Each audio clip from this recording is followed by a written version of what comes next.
Welcome to Get Known Be Seen WebTV. I'm Trish Springsteen, your host, and it's my absolute pleasure and delight to bring to you in this particular session our special guest, Rachel Allan. Hi, Rachel. How are you?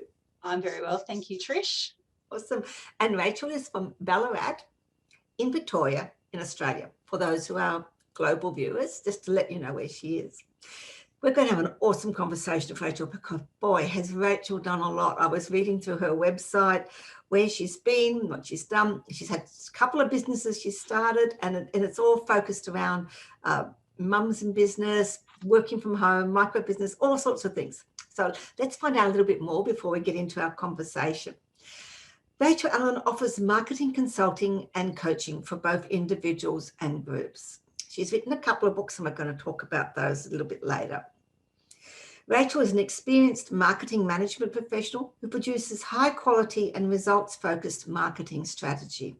She's a sought-after coach and consultant with 26 years marketing experience, 15 in her own business. Her expertise is in strategic and integrated marketing, which is something we can all use, where she enables business owners to think bigger about their business and to identify and respond to opportunities. And boy, that's something we all need to do as well. Her mission is to see business owners become the best versions of themselves. Rachel desires every business owner to achieve balance and create success. And with little work, she believes you can. Rachel enjoys connecting like-minded people and business opportunities for people, especially women who want to develop and grow their own business. And this is something that's really after our own heart as well. Being a multiple author, sought-after speaker, being a recognised expert in marketing and advocate for mums in business, and having a portfolio of amazing clients who she works with is incredible. But I love this. What brings Rachel the most joy is being the mum to Miss 8. And that is not an easy job with everything else as well. Hi, Rachel. How on earth do you balance all of that? I schedule my time and I only take on what I can. Love it. Love it. Look, you've done a couple of businesses. They've all been mostly from home. Yep. And you've changed those due to a variety of circumstances as time gone on.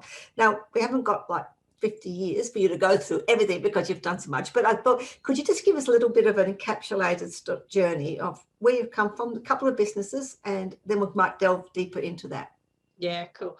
So I started a business and I've often played with this why, but my why has always been because I don't want to go work for the man and I don't want to have to trudge off to work. So I started a business purely because I wanted to create a job basically for myself and not have to work for someone else. Over the years, I've sort of changed depending on what interests me and also what market demands. My biggest shift came when I had my daughter, and she actually just turned 10, so I need to update my bio. But it's so 10 years ago, or it'll be about 9 years ago, I had a bit of a breakdown and I went, I can't keep doing what I'm doing. Like I can't run events and I can't run our own events and I can't work 7 days a week and I can't do 14-hour days. And be with her as well and be a mum, and I can't service clients all over the place. You know, this was before Zoom became so popular and it's so easy to now service clients everywhere. And I can't spend my life driving. So that was my biggest shift, was when I went, you know what, I've actually got to trim down the business and find that balance, because I was going to kill myself otherwise, like literally. I think I was heading to that point. So for me, that was my biggest shift, was having a baby. And from there, it's just been what lights me up, what excites me, what interests me. You know, I played with digital marketing when it was a new thing. Now I work with businesses on that bigger picture, and work with most of my clients are micro businesses, and I love micro business. So it's helping them to, you know, think outside their own heads, really. Yeah. Awesome. That's in a nutshell. That's all the changes. that is a nutshell. We're going to put a website for Rachel there, and you need to go and read her about page on her website, because that has a lot more detail on all of those journeys that she's just summed up in a couple of minutes. There's a lot more in there. Micro businesses. We were talking a little bit before we came on air about micro businesses. Do you want to just maybe share a little bit about the concept between micro businesses and small businesses? Yeah. So to me, micro business is, you know, primarily one person or an outsourced team, and based at home or in co-working spaces or something. And even though it might be micro in that sense, but it doesn't necessarily need to be micro in the services or the products they're delivering. Because I work with incredible women primarily. I do have some men, but primarily women who are working from home and they're juggling kids at whatever age, because you never stop juggling kids, no matter how old they get. No. And they've got global reach, they've got national reach, they've got, they're producing their widgets and their services and they're sending it out into the world, and they're doing change. They're creating change. So micro isn't necessarily small thinking or anything. It's just, just a small management team, I suppose. Awesome. And it's sort of one of the things after my heart is because, you've got all this information from governments and that about small business and how it's great. But really a large proportion of that small business is micro business, because small businesses employees and a lot. Micro don't, and they actually are the backbone in a way of our Australian economy. So it's helping them to get out there and be known and be seen, which is one of my passions. Absolutely. So with your business, when you made the change and into the business you're doing now, what sort of things have you done to let people know about that, to get your business out there? Look, I think it's just being visible. Like I've got I've got a lot of social media and I've got email lists, and I've got people that I would have met in my first iteration of my business, who some have followed my journey, some have dropped off, and then I've picked up new people. But it's, look, I'm an introverted heart, and I think I learned that mostly during COVID. I'm not, networking events and going out in person can make me feel uncomfortable at times. So, but it's so important to just keep talking to people, meeting people, having conversations. Like I don't go out and hard sell. I probably did in my early days, but now it's, I just want to meet people and have conversations and see where that goes. So for me, it's just continually having those conversations with people. And every time I've changed my business, tell people about it. I mean, if you don't tell people, nobody knows, do they? Absolutely. Really. It's amazing how people start a new business, or even when they transition, but mostly when they start, they sort of sit there and think, okay, I've got this business plan, I've got the website, I've got all this. Where is everyone? Where are they? Yeah. And look, you can, and I've been thinking about this a little bit recently, actually, is, you can be out there and you can have the social media, you can post, on Facebook 3 times a day, and you can be doing the Instagram thing and really pumping all that content out. But it's about what's effective and what's authentic to you as well. And, word of mouth has always been the most effective form of marketing. So having the conversations with people, telling people what you do, the person you're talking to may not be your client now, they might be later, or they may know someone who could work with you, or they have a conversation with someone. So it's those referral things and having those conversations with people. And I absolutely agree. It's just a lot of people back off from networking because they think, well, these people aren't going to be my clients and that. But it isn't about that. It's about who knows who you. So it could be their uncle, aunt, best friend, neighbour down the road who might say something and they'll think, oh, I met Rachel. Yes, you might need to talk to her. And you don't know that. No. And I think I've been lucky because my business has always been similar. It's always been in the frame of marketing up until the second business I started recently. So there's always been, whether it's events, whether it's marketing, or whether it's digital marketing or strategic marketing, it's always been in that same thread. So every time I've changed, it's, well, I just need to get out there, present, go and stand up at a summit and talk, or run workshops, or, just tell people that new thing that you're doing. Awesome. And I can relate about the introvert because, funnily enough, I'm an introvert. Way back in the Jurassic period, I was a very shy introvert. Now I know I'm not so shy, but I do know what it's like to, I'm quite happy being at home, but you can't just do that, can you? You've got to really just take your, what I call 60 seconds of insane courage and get out there. Absolutely. Look, I enjoy my days at home where I can, slop around in my slippers and just wear jeans or tracky pants if I need to, particularly in the day of Zoom where you only need to be looking good at the top. And it's just me and the puppy dog at home. They're great days. Today, as soon as we finish this talk, I'm out and I'm not back until about 5 o'clock tonight. So you have those days where you have to get out as well. Awesome. Okay, so tell us a little bit about your current business. About what, sorry? What you're doing now, your business now. Yeah, so now it's I consult with only a few clients. You talked about that, how do I do everything? I've limited it, so I don't go out to be everyone and just look for all clients. So I only have a small number, like 2 or 3 big clients that I work with.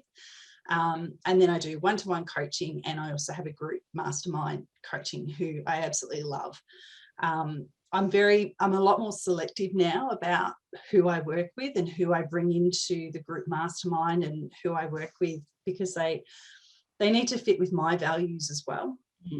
And I love seeing people change. You can have an hour coaching session and that last 15 minutes is where the gold happens.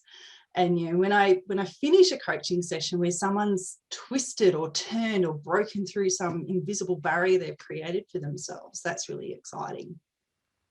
Awesome. And one of the things I want to pick up from that, and a little bit about our conversation before, because you are situated in Ballarat, but from reading your bio and online, you are actually reaching national and global. Yeah. Look, I have had people from overseas through some of my programs. I sell books overseas. I've just sold, there was some more sold in the UK last month, I think. So there is that global reach, and particularly mainly the Eastern Seaboard, because time zone differences become really painful for group programs and things. But yeah, absolutely right across Australia. And it's more, and I think that's the beauty of where we are now in time, is that it's not about location. It's, now I can actually target in on the types of people that I want to work with, and that thought process, and those who are wanting to change and to improve. I think one of the things that you pulled out there, and I think is quite valuable, is working with people who resonate with you, and the fact that you are now even, well, we'll use that lovely term, niching, but niching down even more. How difficult was that? How long did it take you to get comfortable with the fact that you don't have to serve everybody, which is what most people, when they start their business, think, wow, I'm here for everybody, which doesn't always work. Do I think it's the bad clients that you have that teach you that you don't want to work with those sort of people. And, I've got a second business that's very early in its stage, and we're at the process at the moment where we're going, there's certain people that we don't want to work with. And we're now in that space where we can go, you either play our rules or, we're not going to work with you. And I think it's you've got to be grateful for those people that really give you the hard time and question what you're doing, because they get you closer to knowing the type of people that you want to work with. People, that's a gold nugget. Stop, rewind, listen to what Rachel just said, because too often we angst over the bad clients and we think, oh, I don't know.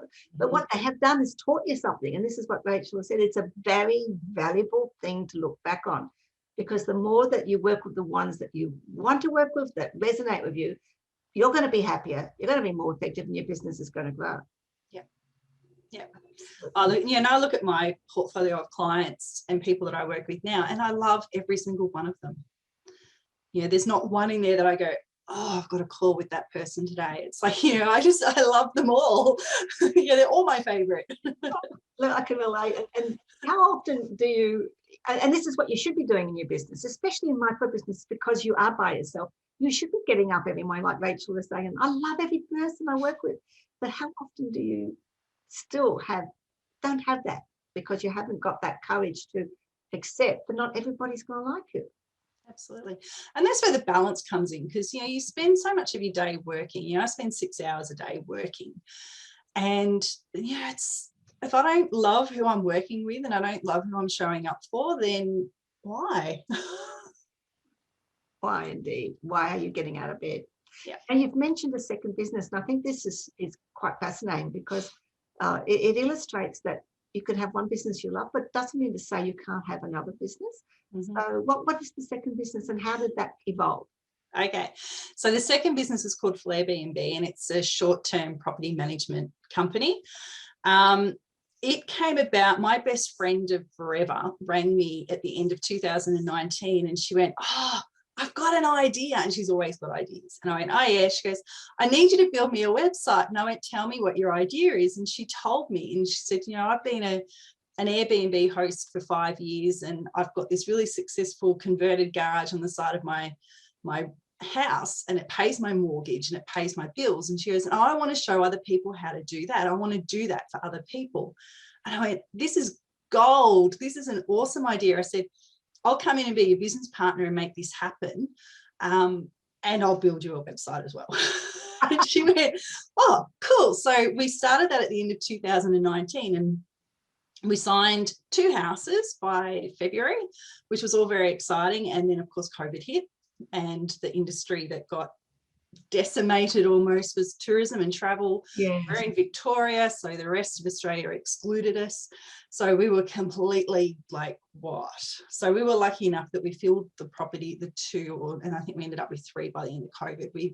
We filled those properties with sort of medium-term people and could still see income. COVID ended and our business just went boom. We had like a 200% increase. People, even though it was just Victoria, at the start it was just regional Victorians, then it was Melbourne people started traveling. We had an incredible December, January.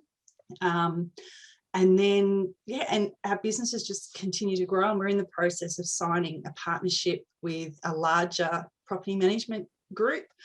And we're sort of trying to secure ourselves across sort of southwest Victoria. So mainly we've got most of our properties are on the Surf Coast, into Geelong, Ballarat, and heading towards Grampians, Daylesford, Central Victoria.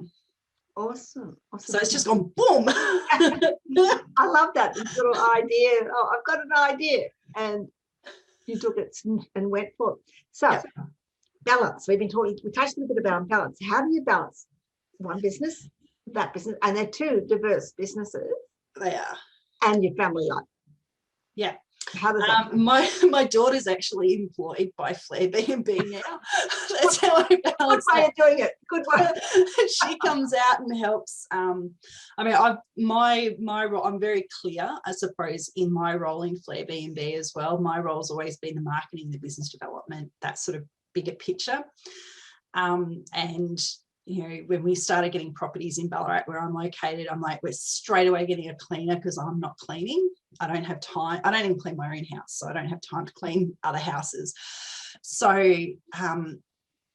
it was very much, you know, this is the role that I'm taking, and anyone else, we just need to bring people in to do it. We need, you know, the cleaners, the lawn mowers and all that, which is stuff that my business partner Eve has been doing on the Surf Coast. So being very clear about what role I have. And then when I do go out to houses, I take my daughter with me and she's got her jobs. You know, she rolls the face washes and she hangs the towels and she checks the milk and the sugars and stuff like that. You know, that's her job when we go to houses. So involving them is one way, being very clear on boundaries. Like I've got a lot of strict business boundaries around how I use my time and when I do work and don't work. And if people step over that too much, I tell them, you know, I don't take calls past 3 o'clock in the afternoon because that's the time I'm with my daughter. Awesome. Yeah, so it's the boundaries. It's being very clear about what you do in the business and making sure that if you start a business and you can't afford to bring the people in to do the stuff that you don't need to do, then you need to reassess how you're pricing your business as well. Awesome. I love that. There's some really good gold nuggets, people, because that's about the balance. I love the fact about being clear in your roles and setting those boundaries. And yes, involve your family in it. It makes it a little bit more fun and they're not quite so upset about how much time. They think they're putting their input in, which is awesome. Yeah. On that. You've mentioned books. Yes. You've got a couple of books. Would you like to share them with us, please?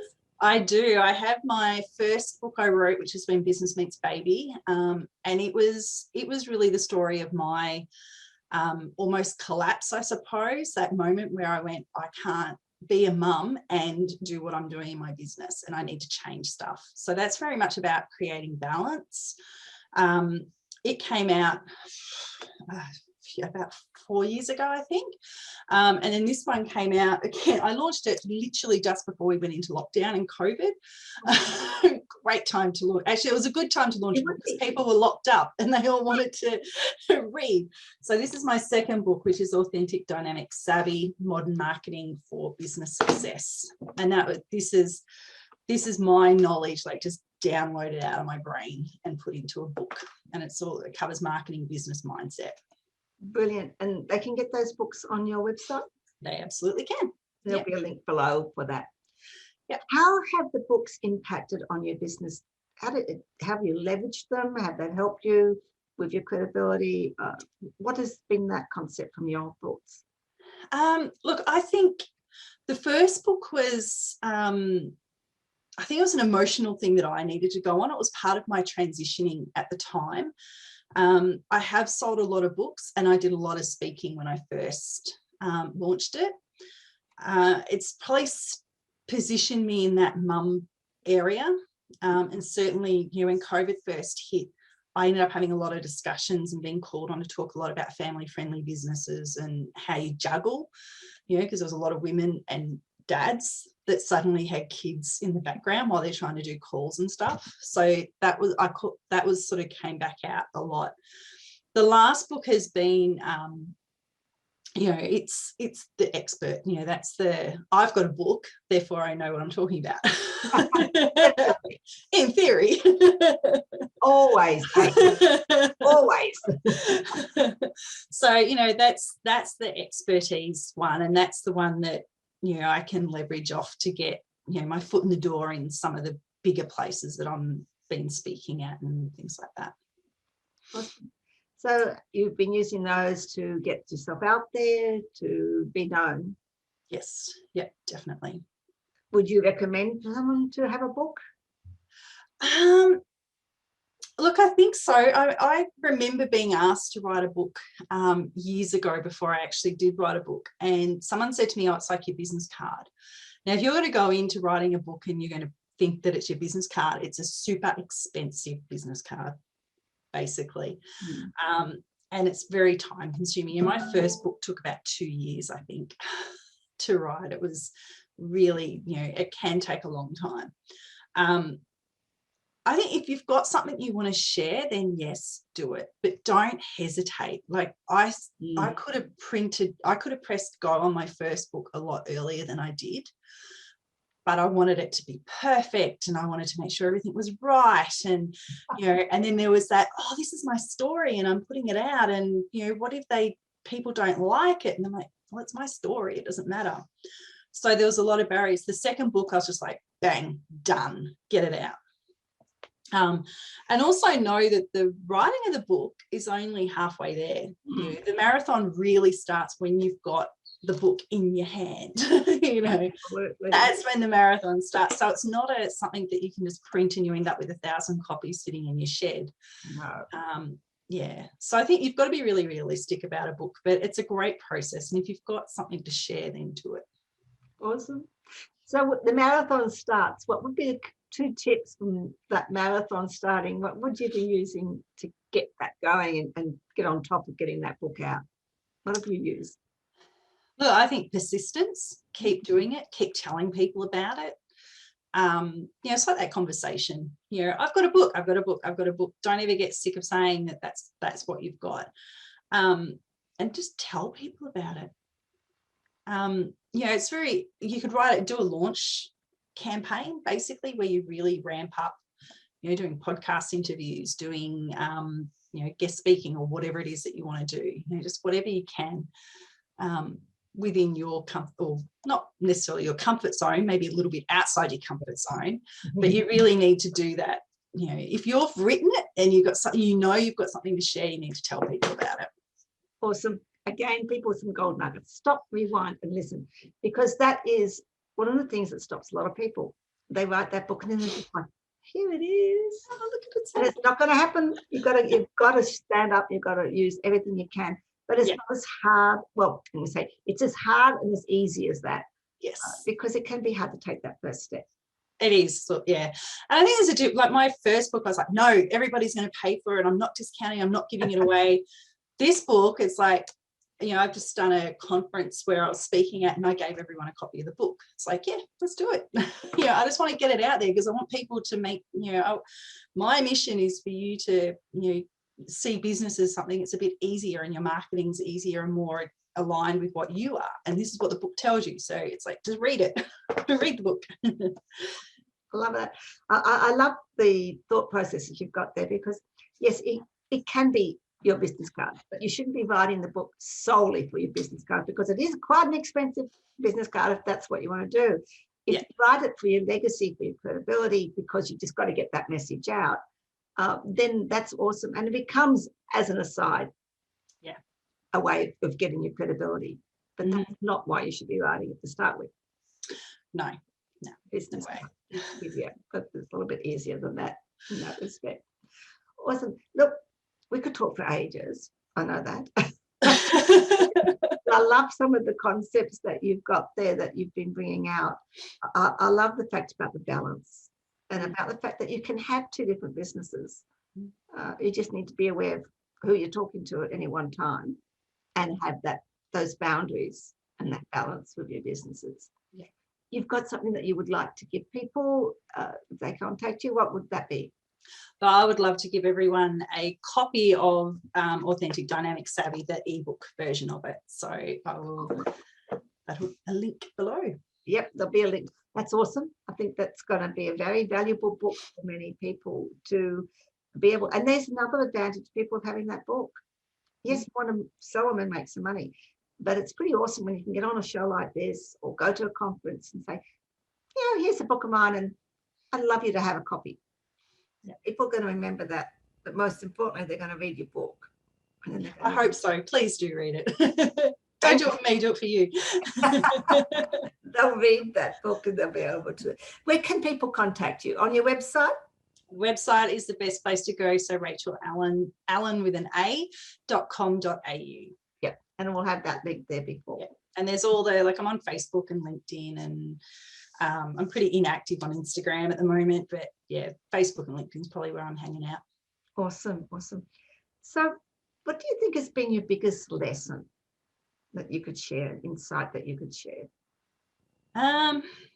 Look, I think saying no is a complete sentence, and do things for you, like be very clear about your goals and what you want to achieve. I like that bit about doing both of those actually, because that's where we can get into a lot of trouble and burn out because we don't know those boundaries and we don't take care of ourselves. Absolutely. Yeah. And it took my partner, my life partner, to say to me, you chase shiny objects. And I sort of sat back and went, oh yeah, because I'm over here doing this and then I'm creating that and then I'm not actually seeing it through. So, you know, it's like be very strategic on what you're doing and stick to your goal. Love that. Yeah, okay. I'll own up. I love bright, shiny objects. Oh. It is so hard. Oh, wow, this is interesting. Oh, wow. You've really got to focus in, otherwise nothing gets completed. Absolutely. Or you end up with all this content and nobody's seeing it. Yeah, I'm guilty of that one too. I'm working. People, she's really hitting a lot of buttons here, so pay some attention to that. Who's influenced you the most, Rachel? Who's influenced me the most? Look, I think I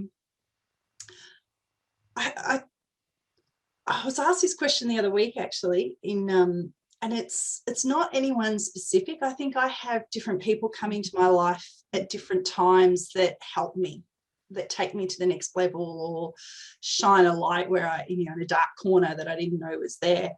I'm certainly not a guru person. You know, I could walk, and I've walked past famous people in the airport and had no idea. And Craig's gone, oh, did you see so-and-so? And I'm like, no, didn't, sorry.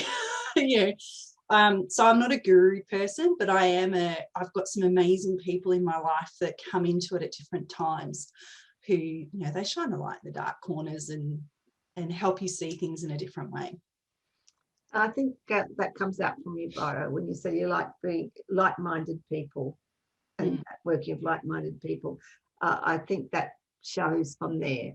And it is one of the things that I'm very passionate about, is finding your group of people, because they do support you. And especially in micro businesses, we are alone quite often, aren't we? We are, yeah. And it's good to have those people around you to support you. Definitely. Okay, is there something that you would like to share that we have not discussed? Oh, look, I think, you know, just business is hard and you've just got to keep going and enjoy the ride as well and find the good things.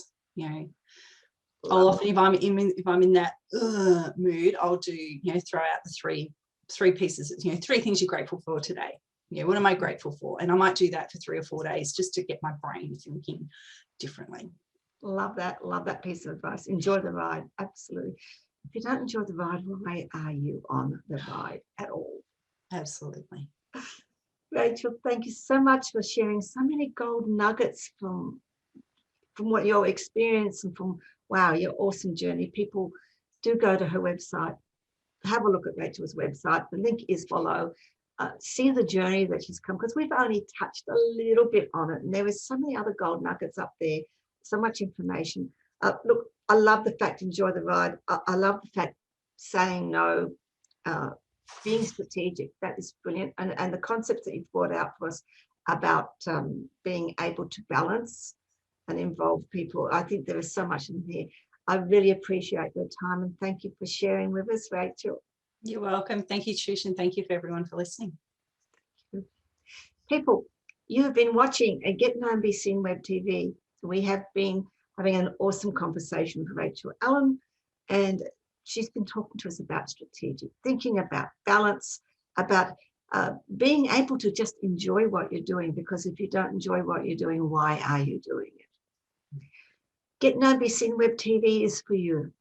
For you, if you have a message, a product, a service, a book, something that you know needs to be shared with people, and you're looking for a way of getting out there and being visible, showcasing your business and making it easy for people to find you, do come on. I'd love to have you as a guest. You can put in the comments below, you can PM me, my links are below, you can contact me and we can arrange to have you as a guest on the show.